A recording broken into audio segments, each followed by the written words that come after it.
आणि आता बातमी आहे पुणे पोर्शे कार अपघात प्रकरणाशी संबंधित। पुणे पोर्शे कार अपघातातील गैरव्यवहारामधील 1 लाख रुपये कुणाला दिलेत याचा अद्याप शोध सुरू आहे।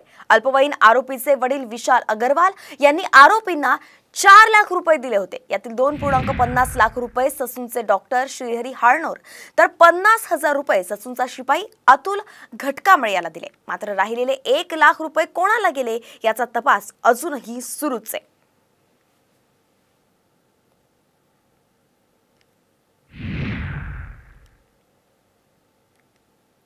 आणि यानंतर पूजा खेडकर संदर्भात सुद्धा एक अत्यंत महत्त्वाची माहिती आहे। पूजा खेडकरचे वडील दिलीप खेडकरांविरोधात पुण्यामध्ये गुन्हा दाखल करण्यात आलाय। सरकारी कामकाजात अडथळा आणल्याच्या तक्रारीनंतर बंड गार्डन पोलीस ठाण्यामध्ये गुन्ह्याची नोंद करण्यात आली आहे। पूजाला स्वतंत्र कॅबिन द्यावं यासाठी जिल्हाधिकारी कार्यालयातील अधिकाऱ्यांवरती दबाव आणल्याचा दिलीप खेडकरांवरती आरोप आहे।